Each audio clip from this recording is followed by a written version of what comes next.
Bonjour à tous et bienvenue dans ce 13h30 consacré à l'actualité de nos régions. Et on ouvre cette édition avec le Conseil national du patronat de la presse audiovisuelle du Bénin qui a désormais un nouveau président, Abemous Basile Chibozo, c'est son nom.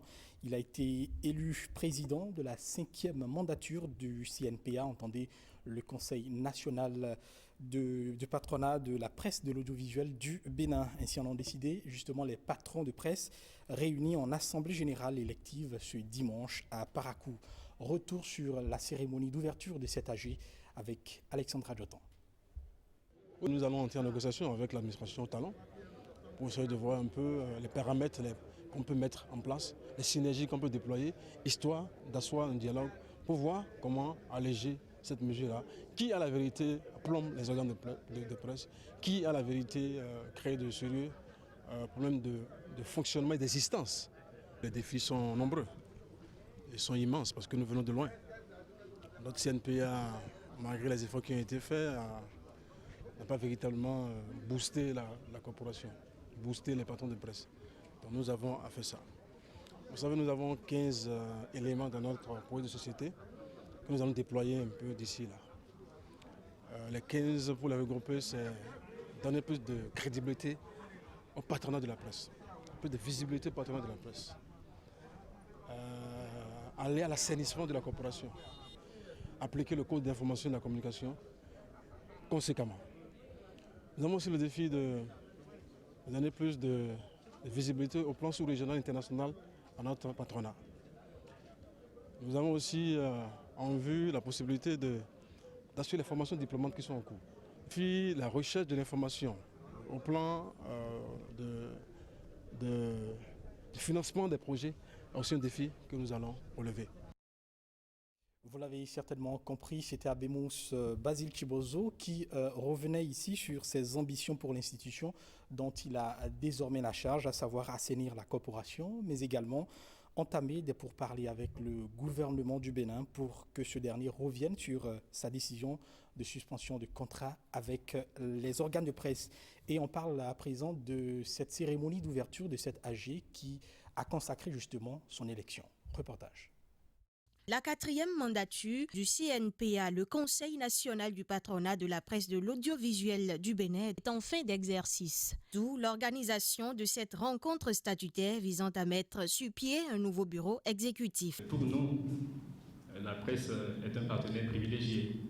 Je voudrais ensuite espérer qu'à l'issue de ces assises, vous porterez votre choix sur celles et ceux qui seront à même donc de poser des actions pour porter haut le flambeau de la presse béninoise. Malik Gomina dépose le tablier après 9 ans passés au sein du bureau du CNPA, dont 7 à la tête de l'institution. Il part avec un sentiment d'insatisfaction. Lorsque je venais au sein du Conseil national du patronat de la presse et de l'audiovisuel, j'ai voulu à la fin de mon mandat soulever les 10 doigts des 2 mains. Mais aujourd'hui, j'ai comme impression que je soulève seulement un doigt d'une main. Tant la tâche à accomplir est énorme. Nous sommes très pressés au niveau de l'UPMB, en tout cas que le CNPA puisse renouveler ses instances pour que nous puissions très rapidement entamer les chantiers qui sont en souffrance. Chers patrons de presse, les problèmes des médias souffrent parce que le minimum contenu dans la convention collective ne saurait permettre, même quand on est en région, de survivre. L'Observatoire de déontologie et d'éthique dans les médias et la HAC, la Haute Autorité de l'audiovisuel et de la communication, n'en attendent pas moins du nouveau bureau qui sera installé. Le tout nouveau bureau qui sera élu, nous souhaitons que ce bureau fasse respecter surtout les règles de déontologie et de l'éthique. La HAC et le CNPA devraient davantage collaborer parce que nous avons beaucoup de chantiers en commun sur lesquels nous devons réfléchir. Ce cérémonial qui consacre l'ouverture des travaux cède la place au dispositif de vote. À terme, Basile Chibozo s'en sort comme le numéro 1 de la 5e mandature. Il préside un bureau de 18 membres, dont une femme, Lukiat Dangouzato, de l'ORTB, élue vice-présidente chargée des radios. Sur un autre registre à présent, l'Association pour la promotion de l'intercommunalité dans le département de la Liborie dispose de bureaux flambant neufs entièrement construits aux matériaux locaux. Ces bureaux érigés par le programme de développement des infrastructures économiques et marchandes ont été mis en service à l'occasion de la deuxième session du comité d'orientation stratégique de ce programme. Nouroudine Safara et Olviga Mensanyete. Le programme de développement des infrastructures économiques et marchandes ambitionne de dynamiser l'économie rurale locale du Borgoué de la Liborie. La première phase de ce programme s'appuie sur la réalisation des grandes et moyennes infrastructures en faveur des producteurs, éleveurs et artisans. Le PDM, c'est actuellement 6 infrastructures d'envergure communale et intercommunale qui seront construites au cours de cette première phase du programme 2013-2017. Il s'agit de 3 marchés à bétail à Gogounou, Kalalé et Tchaourou, de 2 magasins multifonctionnels pour les femmes à Sinandé et Banikoara et d'un marché international, en tout cas une partie, celui de Malanville, pour un coût total d'environ 5 milliards de francs CFA. La coopération suisse saisit cette occasion pour réitérer sa demande de voir un engagement plus ferme des acteurs, notamment politiques, dans le processus de construction, mais aussi et surtout de gestion de ces infrastructures une fois achevées. Le développement local est une préoccupation particulière pour le gouvernement du Bénin. C'est pourquoi il a été signé le 3 octobre 2013 un accord de financement de la première phase du programme de développement des infrastructures économiques et marchandes au Bénin. L'inauguration des bureaux annexes de l'Association pour la promotion de l'intercommunalité dans le département de la Liborie, construit en matériaux locaux, s'inscrit dans le processus de mise en œuvre du PDM et l'espoir que les infrastructures prévues pour la première phase du programme seront réalisées est permis. Certains ouvrages ont commencé par être réalisés et je crois que nous pouvons espérer que d'ici à là, et les différentes communes bénéficiaires de ce programme vont disposer des infrastructures dignes du nom qui puissent permettre d'améliorer les revenus des producteurs, des artisans, des commerçants et d'une manière générale aider, n'est-ce pas, à la mobilisation des ressources propres au niveau des communes qui pourront vraiment être investies dans la réalisation d'autres infrastructures. La deuxième session du comité d'orientation stratégique en cours permet aux acteurs du programme non seulement de débattre des avantages et des difficultés majeures de l'exécution du PDM, mais également de faire des recommandations pour améliorer les performances pour le reste de l'année 2016. Et on reste toujours dans ce chapitre consacré à la mise en service des infrastructures socio-communautaires avec ce parking pour les camions poids lourds à Porga dans la commune de Matéri. Les conducteurs du Bénin et même ceux des pays de l'Interland peuvent désormais en jouir. La mise en service de l'infrastructure devrait permettre de mettre fin au stationnement anarchique sur la route nationale inter-État numéro 3. Cela à la hauteur de Porga. Firmin Bassao et Idrissou Adoulafou pour le reportage. La société Interpark s'associe à la mairie de Matéri pour la construction d'un parking pour camions poids lourds. Nous sommes ici à Porga, un arrondissement de la commune de Matéri. L'infrastructure réalisée à cette frontière bénino-burkinabé permet de conjuguer au passé les problèmes d'obstruction de passage et autres entraves à la circulation. Cet espace comporte une aire de stationnement, des bureaux, des toilettes et des chambres de repos pour tout conducteur, moyennant une contribution. Nous avons entendu le cri de cœur de nos populations qui étaient en insécurité totale ici, du fait du stationnement anarchique, et ça a causé des accidents. Et compte tenu des moyens limités de la mairie, nous avons dû courir pour chercher un peu les partenaires, susciter les volontaires un peu partout pour nous aider à réaliser ce parc. C'est comme ça que nous avons pu accrocher Interpark qui a bien voulu s'associer à nous pour réaliser le parking reporter. Tous les acteurs de la chaîne s'engagent ici à rendre plus efficiente la réouverture de ce parking. Mais le plus dur reste la sensibilisation des transporteurs et conducteurs sur les entraves à la circulation le long du corridor Cotonou-Porga. Lorsque nous allons à des réunions internationales dans des pays voisins comme le Burkina, le Niger, le Togo, etc., mais c'est de nous il s'agit souvent. Quand chacun des pays, des membres du pays, prend la parole pour présenter son rapport, lorsqu'il s'agit du Bénin, tout le monde baisse la tête. Ça n'honore pas notre pays. Donc on est obligé d'avoir le concours de nos autorités, de nous aider pour que tous les véhicules soient ici dans ce parking. Les véhicules qui viennent de Burkina, qui viennent faire toute la ligne pour attendre les formalités. Je pense si la police et la gendarmerie et la douane peuvent nous faciliter, que ces véhicules peuvent rentrer ici, déposer les pièces, venir rentrer sur une parking pour que ces formalités ne seraient pas sur la voie. Ça, c'est une doléance que nous sommes en train de les demander. Réouverture du parking des camions poids lourds à Porga. Du rêve, la chose passe désormais à la réalité. Il reste que les acteurs en fassent bon usage. On parle santé dans cette édition avec le gouvernement béninois qui, par l'entremise du ministère de la Santé, poursuit la lutte contre l'onchocercose et l'éléphantiasis. Les ménages ont reçu la visite des relais communautaires venus leur distribuer gratuitement des médicaments contre ces deux maladies. Giscard Rapovi et Aziz Alagbé sur le déroulement de cette campagne. Attention, vous le verrez sur ces images, elles peuvent choquer. L'éléphantiasis ou encore filariose lymphatique désigne une infection parasitaire qui entraîne une augmentation anormale du volume d'une partie du corps. La maladie peut être causée par la piqûre de certains moustiques. L'onchocercose, quant à elle, est une infection des yeux et de la peau transmise par piqûre d'une petite mouche noire appelée simuli. Cette campagne de distribution de médicaments s'inscrit dans le cadre de la lutte contre ces maladies tropicales négligées.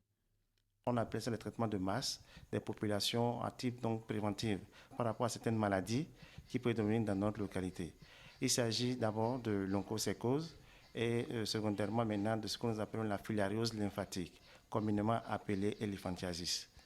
Des affections en voie d'éradication. Les autorités sanitaires mettent donc les bouchées doubles. Sur environ 100 consultants, à peine nous arrivons à donc analyser un seul cas, moins d'un cas. Donc c'est pour dire que en fait, c'est des maladies qui sont déjà en voie carrément même d'élimination. Le traitement à grande échelle fait appel à une dose unique de 2 médicaments administrés chaque année aux populations cibles. Il s'agit donc de toute personne âgée de plus de 5 ans. Exception faite également pour les femmes enceintes et pour les personnes souffrant un peu des maladies graves. La posologie, quant à elle, est fonction de la taille des individus. Déjà, pour des enfants de moins de 90 cm, ils ne doivent pas prendre ces médicaments. Et ça, c'est par rapport à l'iverméctine. C'est l'iverméctine qui demande un peu une posologie en fonction de la taille. Mais pour les comprimés d'albendazole, déjà lorsque l'enfant a déjà plus de 90 cm, donc il y a plus de 5 ans, on donne systématiquement un comprimé. Quand nous rentrons dans un ménage, nous saluons d'abord le chef de ménage. Nous prenons son nom, son prénom, l'âge, la taille, et puis pour savoir combien de comprimés il faut lui donner. Cette phase de la campagne 2016 est bouclée, mais il y a encore possibilité de bénéficier de ces molécules préventives. Ils peuvent à tout moment se rapprocher des formations sanitaires les plus proches de leur localité, où ils vont donc se faire servir gratuitement ces médicaments. L'onchocercose peut induire une cécité, l'éléphantiasis, des troubles de reproduction ou des difficultés de motricité. Il est donc impérieux de se faire prendre en charge dans un centre de santé. Parlons maintenant de cet ingrédient qui revient dans la plupart de nos recettes culinaires, la tomate. C'est la période des tomates fraîches en ce moment, dans le septentrion seulement. Encore quelques semaines et il ne serait peut-être plus possible de les retrouver sur nos marchés. Le problème de sa conservation se pose avec acuité. Rolande Swaoudzi s'est intéressé à la question. Voyons son reportage. Les tomates fraîches sont en abondance et de plus en plus moins coûteux à Parakou depuis quelques semaines. Nous sommes dans le plus grand marché de Parakou, Arzeke. Auparavant, le panier de la tomate était à 5 000 francs. Maintenant que c'est beaucoup, nous l'achetons à 2 500 francs. 2500. C'est surtout la pluie qui gâte ça. Nous, en Afrique, ici, on n'a pas d'autrement pour conserver la tomate. Il est question de saison et donc cette abondance ne saurait perdurer. Pour les conserver, différentes stratégies peuvent être adoptées. Nous essayons de former les femmes sur 2 techniques de conservation pour la tomate fraîche. La technique qui concerne la chaleur, c'est qu'on chauffe la tomate, on la chauffe à ébullition avec un peu de sel et on prépare aussi des récipients que nous chauffons et aussi on mélange les deux et on met encore dans l'eau pour réchauffer. La méthode qui concerne à conserver par le séchage, on essaye de couper les tomates en tranches et sécher. Maintenant, à ce niveau-là aussi, il faut avoir les bonnes conditions de séchage, sinon on risque d'infester la tomate qu'on veut conserver. Ces différentes manières de conserver les tomates seraient-elles sans conséquence sur la santé humaine? C'est l'autre interrogation que se posent les populations et aux spécialistes de répondre. Quand vous avez bien stérilisé, c'est-à-dire mis à ébullition et ces bocaux sont bien fermés de façon étanche, vous pourrez quand même les utiliser sans risque. Si on n'a pas utilisé des produits chimiques ou bien des conservateurs, c'est qu'il faut veiller à ce que des poussières, des saletés ne puissent pas venir infecter ces tomates-là. Toutefois, il est nécessaire que l'application des produits chimiques sur ces condiments se fasse sur instruction des agronomes spécialistes du domaine. Intéressons-nous à présent à la garde-robe des rois d'Abomey. La confection des tenues du roi obéit à des principes bien définis et cela selon le respect des valeurs de la tradition. Gilles Dansou et Marc Gandé nous amènent faire un tour dans l'univers de l'accoutrement des rois d'Abomey. La cité historique d'Abomey occupe une place importante dans l'histoire de la royauté au Bénin. Terre des Ouégbadiavi, Abomey regorge de beaucoup de patrimoine culturel. Je veux citer les 3 séries de chapeaux que fabriquait Yamadien depuis les reins des rois. Il y a Kandopame qui a une bande qui passe par le menton pour revenir au chapeau. Le chapeau suivant, c'est Abeti qui cache les oreilles. Le 3e chapeau, c'est Kola, qui porte des ornements. Il y a un autre chapelier spécial venu du Nigeria, qui est le chapelier du roi. Lui, il s'appelle Dangbe. Il fabrique plusieurs séries de chapeaux brodés avec des perles. Des chaussures du roi ont un caractère spécifique à ne pas confondre avec celles retrouvées de manière ordinaire sur le marché. C'est Joto qui est le seul artisan des chaussures. On les appelle Adimola. N'importe quelle série des chaussures du roi s'appelle Adimola. Ce qui veut dire qu'il n'y a pas d'autre personne à part le roi qui va porter ces chaussures. Il est formellement interdit parce que les chaussures fabriquées à Chotou, ces chaussures sont des chaussures sacrées. Les Rotondis sont reconnus pour leur talent dans la fabrication des bijoux. Nous voici en plein cœur d'un atelier. Les Agonglo, de leur côté, sont spécialistes de pagne. Aujourd'hui, le marché est ouvert, mais le côté sacré reste intact. Cet artisan nous parle de la mévente. Tout de suite, vous venez de voir, vous avez vu pas mal de nos articles et vous nous avez cru des artisans.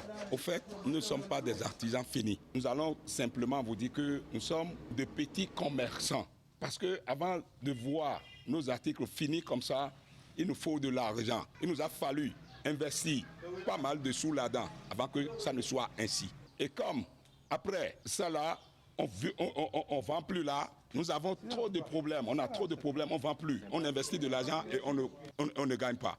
Ils ont besoin d'un accompagnement pour leur plein essor.